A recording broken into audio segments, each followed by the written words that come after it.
Hi friends, welcome to Sandhya Prakash life style Tamil. 48 நாட்கள் பிரம்ம முகூர்த்த பூஜையில் இன்னைக்கு டே 24. இன்றைக்கி பார்த்தீங்கன்னா 4:30 மணிக்கெல்லாம் நான் எந்திரிச்சிட்டேன்.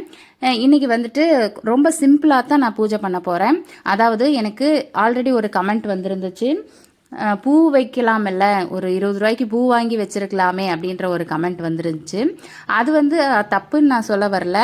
அது புதுசாக பூஜை பண்ணுறவங்களுக்கு நிறைய பேர்த்துக்கு இந்த விஷயம் யூஸ்ஃபுல்லாக இருக்கலாம். அதனால் நான் எனக்கு தெரிஞ்ச ஒரு சின்ன விஷயத்த நான் ஷேர் பண்ணிக்கிறேன்.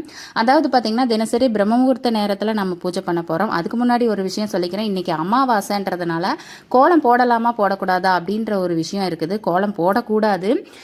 செம்மண் பொடியில் கோலம் போடலாம். நான் இப்படி தான் பண்ணிகிட்ருக்கேன். இது சரியாக தவறான்றதை தெரிஞ்சவங்க கமெண்ட்டில் சொல்லுங்கள். ஓகே, இப்போ வந்துட்டு நம்ம விஷயத்துக்கு வந்துடலாம். தினசரி பூஜையில் பார்த்தீங்கன்னா, பூ போடணுமா, கண்டிப்பாக போட்டே ஆகணுமா, போடலைன்னா ஏதாவது குற்றமா அப்படிங்கிறத பற்றி எனக்கு தெரிஞ்ச விஷயத்த நான் ஷேர் பண்ணிக்கிறேன். தினசரி பூஜையில் ரொம்பவே முக்கியமாக செய்ய வேண்டிய விஷயம் ஒன்று இருக்குது. நான் செஞ்சிட்ருக்கேன் பாருங்கள், அந்த க்ளீனிங். அதாவது டெய்லியுமே பிரம்ம முகூர்த்த நேரத்தில் எழுந்திரிச்சு எல்லாமே டீப் க்ளீன் பண்ணுங்கள் பூஜை ரூமை அப்படின்னு நான் சொல்ல வரல. நேற்றுக்கு போட்டிருந்த கோலம், அந்த ஊதுபத்தி கொட்டி இருக்குமே அந்த துகள்கள், அப்புறம் கற்பூரம், அந்த தீக்குச்சி பொருத்தினது அதெல்லாம் இருக்கும் இல்லைங்களா, அந்த டஸ்ட்டெல்லாம் ஃபஸ்ட்டு கிளியர் பண்ணிக்கலாம். பண்ணிவிட்டு புதுசாக இந்த சத்கோண தீபம் பூஜை பண்ணிகிட்டு இருக்கிறதுனால இதை டெய்லியுமே புதுசாக தான் கோலம் போட்டு நான் தீபம் வைப்பேன். தீபம் டெய்லியுமே விளக்க மாட்டேன். அது வியாழக்கிழமை நாள் விளக்குவேன். உங்களுக்கு தெரியும், க்ளீனிங் விளாக் எல்லாம் ஷேர் பண்ணியிருக்கேன், நம்மளோட ப்ளேலிஸ்ட்டில் போய் பாருங்கள். அதுக்கப்புறமா இந்த ஒரு விஷயத்த டெய்லியும் பண்ணுவேன். இது குலதெய்வ கலசம். இது எப்படி வைக்கிறது அப்படின்றது நான் ஆல்ரெடி வீடியோவில் கொடுத்துருக்கேன். கண்டிப்பாக போயிட்டு பாருங்கள். மேலே ஐ கார்டில் லிங்க் கொடுக்குறேன்.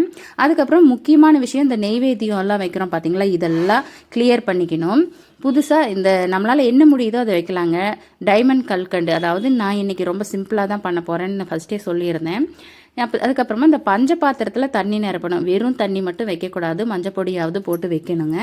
அதுக்கப்புறமா நெய்வேத்தியத்துக்கு நான் இந்த கல்கண்டு தான் வச்சேன். அந்த கல்கண்டு வாங்கி வச்சிட்டோம்னா பார்த்தீங்கன்னா டெய்லி ஈவினிங் கூட பூஜை பண்ணுவோம்ல, அதுக்கு கூட நம்ம வச்சுக்கலாம். ஓகே, நம்மளால் முடிஞ்சால் எல்லாமே செய்யலாம், இப்படியும் செய்யலாம் அப்படின்றத தான் நான் உங்ககிட்ட ஷேர் பண்ணிக்கிறேன்.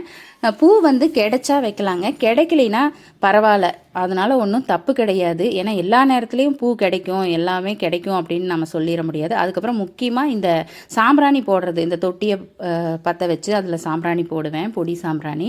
அது கிடைக்கல அப்படின்னாலும் கம்ப்யூட்டர் சாம்பிராணி போட்டுக்கலாம், அதுவும் இல்லைனாலும் பரவாயில்லைங்க. ஈவினிங் டைம் இந்த தொட்டி போட்டு இந்த சாம்பிராணியை ஈவினிங் கண்டிப்பாக போடுங்க. அது ஒரு மாதிரி, அதுவும் மார்னிங்கில் போடுறது அந்த டைமுக்கு அந்த சாம்பிராணி ஸ்மெல்லு அதெல்லாம் ரொம்பவுமே ஒரு அதாவது அந்த ரூமே, பூஜை ரூமே கோவில் மாதிரி ஒரு ஃபீல் கொடுக்குங்க. அதனால தான் நான் சொல்கிறேன். அந்த ஒரு விஷயத்த கண்டிப்பாக தொடர்ந்து பண்ணுங்கள். பூ நான் பூஜையெல்லாம் பண்ணி முடிச்சப்பறம் எனக்கு பூ வந்துச்சு எங்கள் ஏரியாவில்.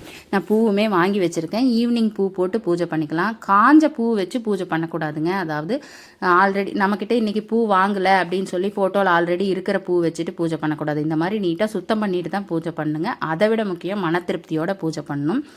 இந்த மாதிரி எளிமையாகவும் பூஜை பண்ணலாங்க. கண்டிப்பாக முருகர் ஏற்றுக்குவார். எளிமையாக இருந்தாலும் இந்த மாதிரி நான் சொன்ன விஷயங்களெல்லாம், சின்ன சின்ன விஷயங்களெல்லாம் கடைப்பிடிங்க. இதுவுமே தெரியாதா அப்படின்னு கேட்காதீங்க. தெரியாதவங்களும் இருக்கலாம் இல்லைங்களா. இன்றைக்கி புதுசாக மேரேஜ் ஆனவங்க கூட நிறைய பேர் இந்த மாதிரி பூஜை பண்ணணும் அப்படின்னு நிறைய பேர் நினைக்கிறாங்க. அவங்களுக்கு இந்த வீடியோ யூஸ்ஃபுல்லாக இருக்கும். அதனால தான் நான் ஷேர் பண்ணிக்கிறேன் எனக்கு தெரிஞ்ச விஷயத்த. இன்றைய சூழ்நிலையில் பார்த்தீங்கன்னா எல்லாருமே ஆடம்பரமான பூஜை பண்ணி வீடியோ போட்டு அப்படியே பழக்கிட்டாங்க. அதனால கூட அவங்க அந்த கொஸ்டின் நம்மக்கிட்ட கேட்டிருக்கலாம். நம்மளோட அதர்ஸ் வீடியோ எல்லாமே பாருங்கள். 48 நாட்கள் பிரம்ம முகூர்த்த வீடியோ விலாக் நம்மளோட பிளேலிஸ்ட்டில் இருக்குது. கண்டிப்பாக அதில் இருக்கிற விலாக் எல்லாமே பாருங்கள். எல்லா நாளுமே எப்படி நான் பூஜை பண்ணியிருக்கேன் அப்படின்றது உங்களுக்கு பார்க்கும்போதே தெரிஞ்சிடும்.